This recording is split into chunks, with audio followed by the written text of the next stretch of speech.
I was packing my toolbox on the porch when my daughter told me to go, hours after she'd gone viral for a $50 million smile that still had my name on its back. The December wind in Indianapolis shoved at the door like it wanted a look at the spectacle. Amber in the foyer with her fiancé Chad, both wearing faces I didn't recognize, a locksmith's van idling at the curb, exhaust puffing like a countdown. Before we continue, please subscribe to the channel and tell us where you're listening from. Now, let me tell you exactly how a smile can evict a father. Amber didn't raise her voice. That made it worse. Dad, this isn't working. We need space. She said it like she was moving a lamp, not a person. Chad hovered a step behind, hands in his pockets, salesman casual. The locksmith, a kid with a beanie and a nervous cough, held up a fresh brass cylinder and asked, "Same keyway or you want high security?" He wasn't talking to me. I set the toolbox on the entry table next to a folded bank slip from my last pension deposit and a ceramic bowl that always smelled faintly of lemons.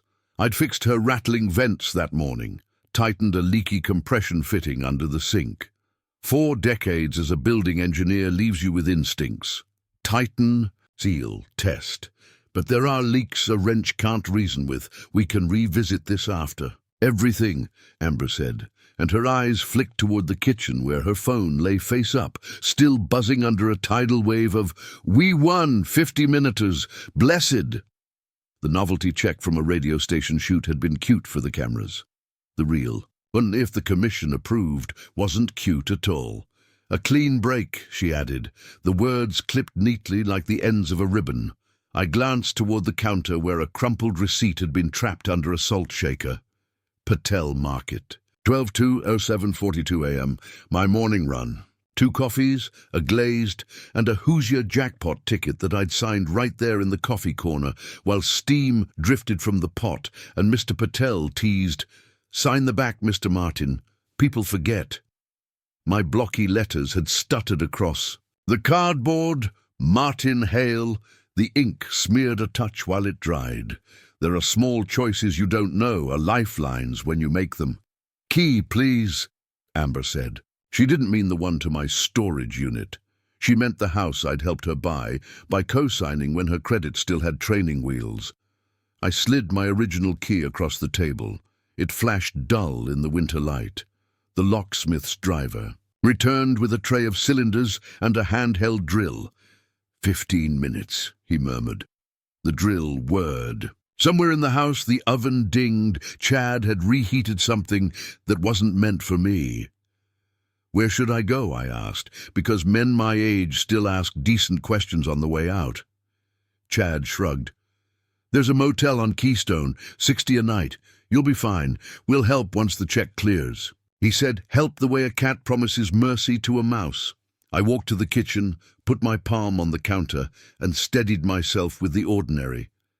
The lemon bowl, the salt shaker, the receipt. I lifted the salt and slid the paper into my coat pocket without drama. Evidence hides in plain sight, and I've always believed in keeping the truth close to the body. On the phone's lock screen, Amber's selfie lit up again. The corner of the real ticket peeking from a leather folio, a grey smudge exactly where my drying signature had dragged. At the door, Amber pressed my old key into my palm like a ceremonial reversal, then drew back. The drill bit churred. Metal filings dusted the entry mat like glitter from the wrong holiday. "It's not personal," she said, which is what people say when it's entirely personal. Chad held the door, as if that counted for kindness. Outside, the cold bit the edges of my ears. I hefted the toolbox, the weight suddenly honest. The bus stop on College Avenue was 3 blocks away. The motel was 6. I could do 6. I've done worse. I walked past Mrs. Delgado's hedge, winter brown and shivering, and heard her blinds tilt. I didn't wave. On the corner I bought a $1.79 gas station coffee. The receipt was thin and oily. I smoothed it against my palm and slid it beside the Patel slip. 2 scraps of grey paper, 2 anchors. If you keep the small truths, sometimes the big ones stop pretending. At the motel, the night clerk slid a keycard across the counter with a look I couldn't name, pity or practice. 62 with tax, he said. Ice machine's broken. Bleach and oranges greeted me in room 112. I set my toolbox on the dresser the way a priest sets a book on a pulpit and opened the Bible I keep for weddings and funerals. The ticket lay between Psalms and Proverbs, exactly where I had tucked it days ago, my name in tired ink across its back like a quiet oath. From Amber, one new voice note. This is our moment, Dad. Don't be selfish. I let it play once. Then I placed both receipts on the bedspread and underlined each date with a hotel pen. Out in the night, a siren wound down. In here, the heater clicked and hummed. And somewhere, between those sounds, I felt something tighten that wasn't grief, just resolve, pulling a loose thread snug. The room smelled like bleach and oranges, and the heater rattled like a bad bearing in a rooftop unit I would have replaced years ago, if anyone had listened. I set my toolbox on the dresser, put the Bible beside it, and poured out my pockets onto the small round table. The Patel Market receipt, dated 12/2 at 07:42 a.m., the gas station slip for 179 coffee, my last pension deposit note, and the key card, with 112 printed in tired black. Nothing glamorous, just grey paper and ink. My kind of armor. I counted the cash in my wallet. 150, 320s, a 5, 3 ones. $118. I wrote it down on the back of an old business card, M. Hale, building engineer, Reti, and underlined it twice. I ate half a vending machine sandwich and the bread squeaked against my teeth. I stared at the ceiling. If grief had a noise, it would be that heater, a steady clank that apologizes and then does it again. I opened my phone and typed a title at the top of a new note, Ledger. Below it, I made columns like I used to draw on clipboards in mechanical rooms, date, time, amount, place, person, purpose. First entry, Deck 2, 07:42 a.m., 279. Patel Market Self, Coffee plus Donut plus. Who's your jackpot ticket? Signature on back immediately, Martin Hale. I added a detail in parentheses. Mr. Patel reminded me to sign, smudge at bottom of signature. From wet ink. I didn't know yet that this parenthesis would matter more than any speech I could have given. I pressed play on Amber's last voice note again. This is our moment, Dad. Don't be selfish. I listened to the background noise like an investigator. Chad's laugh far away, the hiss of the oven, a clink of glass, a party soundtrack for an eviction. I saved the file into a folder called 12th and 7 Eviction. Because if I couldn't control their decency, I could at least control my filing. Indianapolis in December is honest about its cold, and honesty has a way of simplifying people. I showered quick, dressed, and set the ticket on the table. I ran a slow finger across the back, over my name, feeling the faint ridge the pen had left. I remembered Mr. Patel's voice. Always sign, Mr. Martin. People forget. I didn't forget. I snapped a photo of the signature with the motel lamp tilted like an interrogation light, then another beside my driver's license so the colors matched. I emailed the pictures to myself with the subject ownership backup and to an old Gmail I keep for digital dust. 2 places, 2 anchors. It's how you bolt a heavy unit. 2 mounts minimum or the first storm throws it off the roof. Reached for a second anchor. The Indiana lottery site loaded slow on motel Wi-Fi, blue bar crawling like a snail. A line on a FAQ page read, "Sign the back of the ticket immediately. Treat it as cash." Another said, "Claimant of record is established at intake." I copied the intake email address into a draft and wrote, "Intended claimant, Martin Hill, signed ticket in my possession.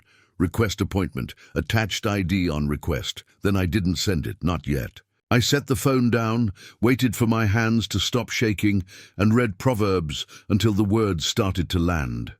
At 11:47 p.m., I finally hit send. The whoosh sounded too cheerful for what it carried. I set an alarm for 3 a.m. because I know offices change hands at odd hours, and sometimes the people who answer early tell you more truth than the ones who arrive polished. I slept in my boots. I put the ticket back in the Bible, Psalms, and Proverbs, hugging it like gateposts. The alarm tore me out of a shallow dream. I brewed motel coffee that tasted like the filter had opinions and opened Instagram. Amber's story from earlier still glittered at the top. Winter white sweaters, a leather folio, a quick close-up where the corner of the ticket flashed, and that grey smudge winked at me like a dead star. I ran my thumb and held to screen record the whole story. The sequence narration off, capturing only the little noises, the squeal when someone yelled 50 million, and the single frame where the corner turned just enough to show the smudge. I saved it, then played it back twice to make sure the smudge was there, a ghost of my pen stroke on her celebration. At 3:17 a.m., a direct message from Chad slid into the darkness. You were dead weight anyway, old man. No punctuation at the end. Men like him don't finish what they start. I didn't reply. I screenshotted the message, filed it under 3:17 DM with the tiny blue timestamp still attached, and slide-locked the phone. 2 minutes later, 3:19 a.m., a ping. Thank you for contacting the Lottery Commission. Your inquiry has been received. The auto-reply listed office hours, a case number longer than a grocery receipt, and a line that mattered to me. We will respond in the order received. I copied the case number into my ledger note and underlined it hard enough to dent the glass. I laid out everything on the bedspread like evidence at a quiet trial. The Patel receipt, the 1.79 coffee slip, the Bible open to my name in ink, the phone with the auto-reply, the business card with $118 scrawled on it. Nothing in that arrangement looked like a fight. It looked like a life. But paper is a kind of backbone, and mine had been too flexible for too long. I thought about calling Amber. I wrote out what I'd say on a yellow motel notepad. Check the back of the ticket. I crossed the sentence out, then tore off the page and balled it up. Warnings only teach the willing. The rest learn by gravity. I pushed the table against the door for a little extra security, old habit from nights sleeping in empty buildings, and lay down again, boots on, coat draped like a heavy blanket. The heater clanked. Somewhere outside, a truck downshifted and groaned. I closed my eyes with one last thought steadying me like a handrail. I didn't need her to be cruel to prove the truth. I just needed to keep the truth from slipping through my fingers. And that, thank God, I knew how to do.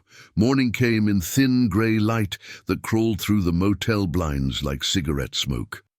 I brewed another cup of watery coffee and flipped open my notebook. The ledger stared back, columns half-filled, waiting for the rest of the story. December 8th, 7:15 a.m. I caught the number 8 bus down College Avenue. The air smelled of diesel and frost. My toolbox thudded against my knee each turn, a reminder that even small burdens can bruise when carried too long. I stepped off at Patel Market, that little brick store with the faded Pepsi sign, and the bell. That rings a half-second late. Mr. Patel looked up from the lottery counter. "Mr. Martin," he said, smile folding deep into his cheeks. "I saw your daughter on the news. You must be proud." I forced a laugh. "Proud, yes, but I need your help with something." He poured me coffee, same as always, and I asked for the transaction tape from the morning of December 2nd, between 7:40 and 7:45. He hesitated, then unspooled a grey roll from the register. There it was, my sale. 2 coffees, 1 glazed donut, 1 Hoosier jackpot ticket. Timestamp, 7:42:13. I told him about the signature, the smudge. He remembered the way I'd rested the ticket under the donut box so the ink wouldn't smear further. "You signed right away," he said. "I even joked, you have engineer habits. His tone softened. Now she claims your prize. I nodded. Just need you to confirm what you saw. He agreed without hesitation. I called a mobile notary. 20 minutes later, an affidavit sat drying beside the coffee pot, his name and signature neat as geometry. I slipped the paper into a folder, paid $18, and shook his hand. Truth deserves witnesses, he said. By noon, I was at Legal Aid downtown. Attorney Ruth Klein met me in a narrow office stacked with files and holiday cards. She wore reading glasses on a chain and spoke like someone who'd seen every flavor of betrayal. Do you have the physical ticket? Yes. Your signature on the back? Yes. She leaned back. Then you're the owner. Indiana law's clear. Whoever signs owns it. But you'll need proof that the signature preceded the claim. We can freeze payout until verification. I slid the Patel affidavit across her desk. Start here. She smiled faintly. You came prepared. We discussed strategy, file notice with the commission, gather affidavits, build a timeline. I told her I didn't want vengeance, just justice. I raised her better, I said. Ruth adjusted her glasses. Then prove it like an engineer, with measurements. Before leaving, she scribbled 2 contacts, a CPA named Vern Ellison for tax projections and a private investigator, Nora Wexler, to lock down the CCTV before it overwrote. I pocketed the paper like it was scripture. That night at the motel, I replayed Amber's story on Instagram. Chad appeared waving a leather binder embossed Family Trust. I paused, zoomed. The tabs showed 4 names, his, hers, her kids, and a blank where mine should have been. I took screenshots, saved them under Trustproof 1210. I ended the night calling the commission hotline. The agent's voice crackled through static. Dispute hearings are scheduled January 5th. Intake appointments open next week. I wrote it down. When I hung up, I drew a small box next to each date in my ledger. One by one, I started checking them off. Coffee-stained paper, an affidavit, a lawyer's card, tiny gears in a larger machine. I looked at the Bible on the nightstand, the ticket still tucked between Psalms and Proverbs. Patience, I whispered, one bolt at a time. Outside, snow began to fall, light at first, then steadier, covering the motel's broken sign until the word vacancy disappeared. It felt right. Soon something else would vanish too, their illusion of ownership. December 9th bled into the 10th without ceremony, just more grey daylight seeping through blinds that didn't quite close. I'd stopped expecting comfort. I'd started expecting proof. Every day had a task, and that meant I was still in control. At 9 a.m., I met CPA Vern Ellison in a cramped office above a dry cleaner. He looked like a man who'd made peace with paper cuts. So, he said, flipping open a legal pad, $50 million. Lump sum or annuity? Lump sum, I said. Assuming I win. He scribbled numbers. After federal and state taxes, $28.6 million remained. That's what walks away after Uncle Sam and Indiana finish dancing, he said. You'll want a trust. Protect yourself before you spend a dime. He printed a memo. Simple language, my favorite kind. Owner, Martin Hale. Recommended protection, revocable trust, spendthrift clauses, healthcare reserve. I paid $200, slid the receipt into my folder, and added it to the ledger Deck 9. CPA memo plus receipt number 1189. I'd been poor long enough to know paperwork is armor. At noon, I took the bus south to a diner off Keystone where I was meeting Nora Wexler, the private investigator Ruth recommended. She arrived in a leather jacket, eyes sharp and steady. You're the dad, she said. And you're the guy who signed the ticket? Both, I replied. She stirred her coffee. Then, we're on the right side of the math. Patel's security feed stores for 10 days. I'll pull it today. She slid over a flat fee agreement for $2,400. I signed. She tore the receipt from her pad and handed it to me. You'll have footage and stills by the 12th. If your daughter's lawyer sneezes, I'll know the time. That evening, I stopped by a small electronics shop and bought a $39 body cam pen. One-party consent is legal in Indiana if I record my own interactions. Not for stunts, for insurance. Back at the motel, I prepared a letter, December 10th, to Amber Hale. Please preserve all documents, messages, and media related to claims regarding Hoosier jackpot ticket purchased 12/2 at Patel Market, Indianapolis. Martin Hale, certified mail, return receipt requested. I sealed it, addressed it to the house I was locked out of, and logged the postage number. Around 8 p.m., Mrs. Delgado texted, "Mail came after you left. One envelope from the Lottery Commission, with your name, torn, like someone opened it and shoved it through the slot. She'd slipped it into a baggie for me. I thanked her, noted the message, and added to the ledger, Deck 10, commission letter, tampered, Eyewitness Delgado. I looked over the notes, each line a tiny beam under the floor I was building. Affidavits, receipts, camera footage pending, letter sent. Revenge wasn't a weapon, it was carpentry. Every piece had to fit. I leaned back on the creaky bed and stared at the ceiling stain that looked vaguely like a question mark. The heater hummed, patient. Somewhere across town, my daughter was likely picking out an outfit for a press conference. Let her. Because the thing about structure is this: you can paint it, decorate it, broadcast it live to 5 million followers. But if one nail is missing, the whole frame collapses. And I was that nail, small, unseen, but holding everything she didn't realize was already mine. December 12th came like a knife wrapped in tinsel. The headlines and hashtags glowed. Local couple wins 50 million. On the motel TV, Amber stood at a podium, hair ironed flat, Chad grinning like he'd just invented money. She said, "Dreams do come true." Dreams, sure, if you don't check whose name's on them.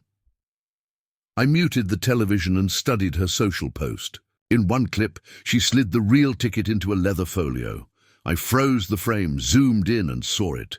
The same grey smudge across the bottom where my pen had dragged. The proof of life, my life, right there in her victory reel. At 9:20 a.m., my phone buzzed. Nora texted, "Got Patel CCTV. You sign back of tickets 074318. Clerk in frame, affidavit done." I stared at the timestamp, then wrote it in my ledger. Every line mattered. By noon, Ruth called from legal aid. "We're filing the notice. No payout until ownership verified." Her voice carried that calm steel that lawyers cultivate for storms. She read me the draft. Claimant of record, Martin Hale, asserted legal ownership, request hold on disbursement. I almost laughed. A single sentence that could stall a $50 million celebration.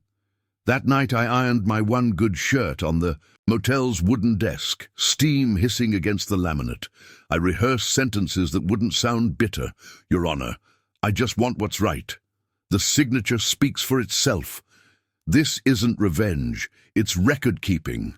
Mrs. Delgado called after dinner. I overheard Chad bragging on speaker, she whispered. Said, "Good thing we moved Dad out before the check hits." "You want me to write that down?" "Yes, ma'am," I said. "Date it and sign it." Another beam in my quiet structure. At 6:40 p.m., a strange number flashed on my screen. "This is Claire from the Lottery Commission," a smooth PR voice said. "We'd like to avoid embarrassment. If you retract your claim, we can arrange a—" I cut her off. "I'm not embarrassed, Miss Claire. I'm the one who signed the ticket." 3 seconds of silence, then she hung up. I logged the call length, 3 minutes, 12 seconds. I wrote one sentence on an index card and propped it against the Bible. "Keep it about signatures, not feelings." Downstairs, someone's oven timer dinged in the lobby. A tiny sound, but to me it was a gavel hitting wood. Judgment Day wasn't here yet, but the echo had started. I shut the curtains, checked the ticket one last time, and said to no one, "All right, Amber. Let's see how carefully you read the fine print. December 20th. The air had that brittle, post-storm stillness. Indianapolis winter light sharp enough to draw lines around every truth. I stood outside the State Lottery Commission building, the envelope in my hand heavier than the cold. Inside it, my signed ticket, the affidavits, Patel's receipt copy, and 40 years of quiet patience. Amber and Chad were already there, dressed in white like angels who'd found a brand deal. Cameras popped. A stylist dabbed Amber's cheek. Chad adjusted his tie as if he'd just been told to smile for America's favorite couple. They didn't see me at first. Then the clerk called, "Mr. Hale." Amber turned. Her face dropped the way a stage light flickers when a fuse goes. "Dad? What are you doing here?" "Following procedure," I said, stepping forward. The intake room smelled like printer ink and carpet glue. I handed my envelope to the clerk, a soft-spoken woman with a bun tight as a vault door. She flipped through the forms, eyes scanning, then looked up. "Your name's already in the system. You filed on December 8th at 3:19 a.m., claimant of record." "Martin Hale," Amber blinked. "No, that's impossible. I claimed it." The clerk's tone never changed. "Ownership is determined by the signature on the back of the ticket. May I see it?" I opened the envelope and slid it forward. My name, Martin Hale, stared back in shaky ink right over that grey smudge. It looked small, human, undeniable. Chad's jaw flexed. "That's his name, sure, but we bought it together. He said it was for the family." The clerk didn't blink. "Sir, Indiana law defines the claimant as the signer. If there's a dispute, the hearing date is January 5th. Amber's voice trembled, half outrage, half disbelief. You planned this?" "No," I said quietly. I remembered. The PR representative from earlier, Claire, appeared at the doorway, her smile frayed at the edges. "Perhaps we can discuss a cooperative resolution." Ruth Klein, steady, beside me, slid her glasses up her nose. "We prefer adjudication." One of the reporters recognized me. "You're Martin Hale, the retired building engineer? The one from the energy efficiency piece last year?" "That's me," I said. "I'm here for the truth and for a peaceful retirement." Flashes popped like gunfire. Chad reached for the envelope, but security moved faster. The officers. Tone was patient but ironclad. "Sir, step back." We walked out under a sky the color of nickel. I heard Amber say something faint behind me, maybe, "How could you?" I didn't answer.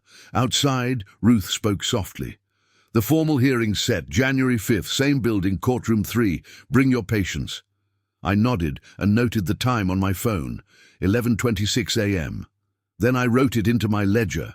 Amber confronted, Chad aggressive, public filing confirmed. As Ruth hailed a cab, I glanced back through the glass doors. Inside, Amber stood frozen, reporters circling like moths around a light that was finally flickering out. For the first time since that cold day on her porch, I felt warmth. Not joy, not vengeance, just the simple heat of a truth finally catching flame. And that, I thought, was enough to melt December, January 5th. The date I'd underlined so many times the paper nearly tore. Marion County Courthouse smelled like floor polish and old wood, truth's natural habitat. The benches creaked under winter coats, and a camera crew lingered by the door, hoping to catch a reaction that would sell. I sat beside Ruth Klein at the petitioner's table. Across the aisle, Amber and Chad whispered in frantic little bursts. Their attorney, a man with too much gel and too few facts, stacking papers like a magician, prepping for a trick. When the bailiff called my name, I stood. The oath felt heavier than it had at my wedding or my wife's funeral. "Do you swear to tell the truth?" "I've been telling it since December 2nd, I said, earning a single raised eyebrow from the judge. Ruth began simply. "Your Honor, this case concerns ownership of a $50 million Hoosier jackpot ticket. Exhibit A, Patel Market Receipt, timestamp 07:42 a.m., December 2nd. Exhibit B, Photograph of the signed ticket bearing the claimant's name, Martin Hale. Exhibit. The security footage showing Mr. Hale signing said ticket. The judge, barnett, grey hair, patient eyes, leaned closer. Show me the still frame. The screen flickered, grainy footage from Patel's camera. There I was in my work jacket, coffee cup to the side, signing the back of a ticket while Mr. Patel wiped the counter. The timestamp glowed. 07:43:18. Amber's lawyer stood. Your Honor, our client's position is that Mr. Hale gifted this ticket to his daughter as part of a family arrangement. There was intent to share the winnings. Ruth didn't flinch. Intent doesn't supersede signature. A lottery ticket is a bearer instrument. Whoever signs it owns it. My client's handwriting, corroborated by store clerk affidavit, CCTV footage, and the Commission's own records confirming his emailed inquiry logged at 3:19 a.m., December 8th. The defense tried emotion. He lived rent-free. She supported him. I looked at the judge. I raised her, built her first home's deck with my own hands, paid her college tuition with a second job at the plant. I never asked for rent then, and I'm not asking now. I'm asking for truth. Ruth cued Mrs. Delgado's affidavit next. The torn envelope from the Commission shoved through Amber's door, her eyewitness account. Then the bodycam pen clip played. My voice calm, the clerk reading aloud, claimant of record, Martin Hale. Finally, Ruth pulled her last card, Chad's voicemail. His voice filled the courtroom. You'll get nothing, old man. We'll bury you. Judge Barnett adjusted his glasses. Consciousness of guilt, Mr. Peterson? Amber's attorney stammered. Emotional hyperbole, Your Honor. Maybe, the judge said. But still telling. He turned to Amber. Did you ever look at the back of the ticket before submitting it? Her voice cracked. I didn't think I had to. Silence. The kind that has gravity. The judge tapped his pen twice and said, ownership lies with the signatory. Court orders temporary restraining order preventing any payout to unauthorized claimants. Funds to be released only to Mr. Martin Hale, pending tax verification. Chad slammed a palm on the table. The gavel came down fast. Enough, sir! Amber didn't cry. She just looked hollow, like the lights she'd been chasing had finally gone out. Ruth leaned toward me. We won, she whispered. No, I said, staring at the folded ticket in the evidence envelope. We proved. The courtroom emptied around us, murmurs like fading thunder. Justice hadn't roared. It had spoken softly in affidavits and timestamps. Exactly my language. As I stepped into the hallway, the winter sun hit the floor through tall windows, warm for the first time in weeks. I wrote one last line in my ledger. Jan 5, 2025. Court confirmed ownership, truth verified, balance restored, and under it, one quiet note. The locks they changed are nothing compared to the doors they just opened. 2 weeks later, the check cleared. The Commission's letter arrived in a plain white envelope. No gold seals, no congratulations, just bureaucracy, doing what the law told it to do. Claimant verified. Funds released to Martin Hale. Lump sum after taxes, 28,642,700. It didn't feel like winning. It felt like leveling a crooked floor. CPA Vern Ellison met me at a small cafe near College Avenue. He slid a file box across the table. Every folder labeled in tidy block letters. Trust, healthcare reserve, living expenses. You're officially a man with options, he said. I'll settle for security, I told him. He grinned. That's rarer than money.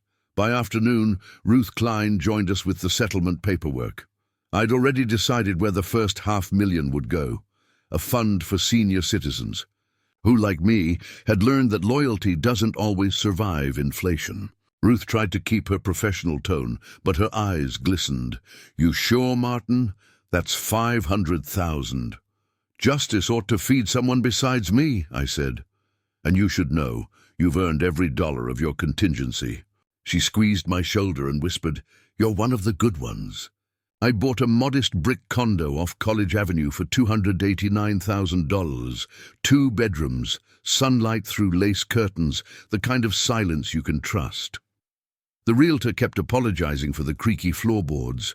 I told her that sound meant the house was still breathing. That night, I sat cross-legged on the new carpet and opened a fresh binder labeled Ledger 2. Aftermath. I entered the numbers in black ink. Legal aid donation $500,000. Condo purchase $289,000. Pickup truck $8,900. Remaining liquid assets $27,824,800. Then I added a note at the bottom. Peace incalculable. I spent the next morning drafting a letter to Amber. The words came slow, deliberate. When you changed the locks before checking the name on the ticket, you made your choice. My choice is to provide for my grandchildren and myself. Nothing more, nothing less. I circled that paragraph in blue pen. 2 days later, she replied. A single text. Chad is gone. No emojis, no explanations, just absence. I didn't gloat. Instead, I wrote back, take care of yourself. There's a trust for the kids. Quarterly statements go to the court. If you ever decide to build, not take, I'll be around. Then I called Vern again. Add a clause, I said. He waited. If she stays employed and in counseling for a year straight, she can access education funds for the kids herself. Structure, not pity. Understood, he said, tapping it into his keyboard. That evening I walked to Patel Market. Mr. Patel saw me coming and clapped his hands. Ah, the famous Mr. Martin. How does it feel to be a millionaire? Just feels like Tuesday, I said. He refused my money for coffee, but I left a crisp 100 in the tip jar anyway. For your affidavits? I joked. He laughed, then tried to give it back. Pride runs both directions.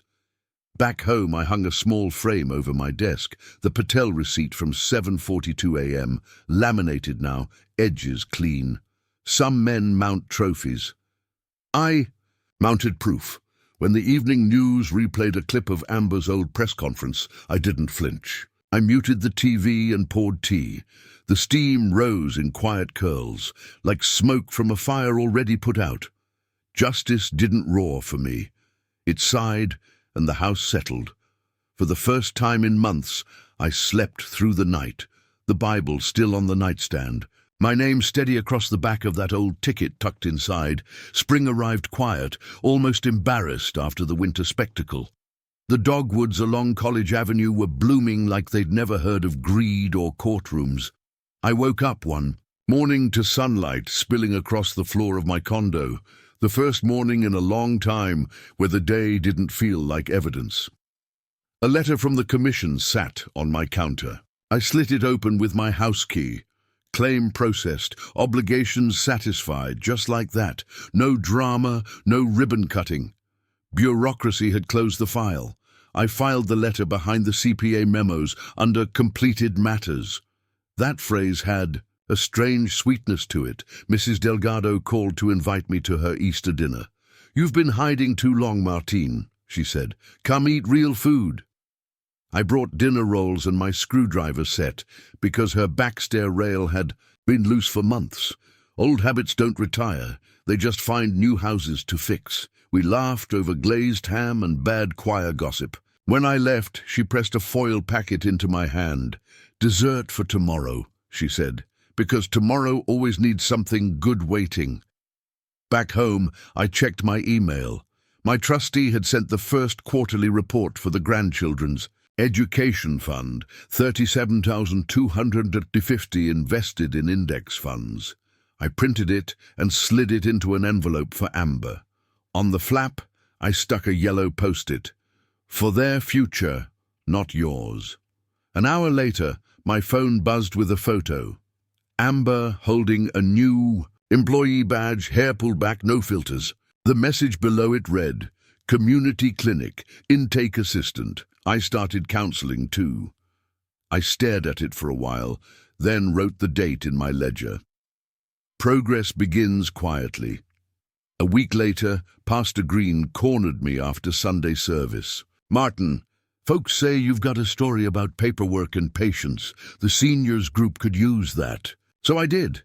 That Thursday, I stood in the church basement, fluorescent lights humming, a dozen retirees staring up at me over styrofoam cups of instant coffee. "This," I said, holding up a ballpoint pen, "is what saved me. Not anger, not luck, a signature, proof of who I am." They laughed when I told them about the Patel receipt, gasped when I mentioned the courtroom, and when someone asked if I'd forgiven her, I said, "Forgiveness isn't the point. Boundaries are." Afterward, I stepped outside into the crisp evening. A robin sang from a telephone wire, its voice punching through the chill. The sound reminded me of that motel oven timer months ago, the same sharp ding that had felt like judgment. Funny how the same sound can mark an ending and a beginning. I sat on my stoop, opened Mrs. Delgado's foil packet, and ate her leftover pie cold with my fingers. Justice, I realized, doesn't always end with applause. Sometimes it ends with a good meal, a quiet house, and a name written in ink that never fades. And for the first time since December 2nd, I didn't underline the date. I just lived it, May 18th. A brown envelope showed up in my mailbox. No stamps, just hand-delivered. The flap sealed with tape instead of glue. The return address read, Amber Hale, PR and Community Events, Indie Health Charity Run. I stood there for a moment, thumb against the paper, debating whether to open it.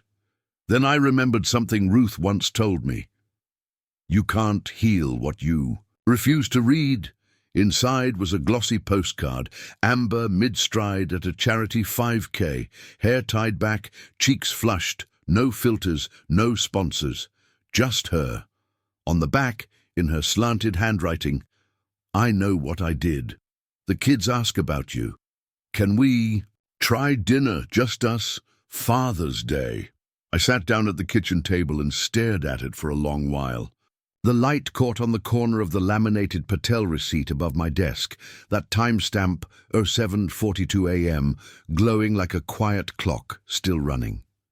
I opened my ledger, ran my finger down to the last entry.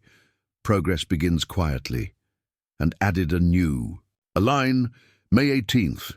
Amber reached out, suggested dinner, evaluate with caution, not bitterness.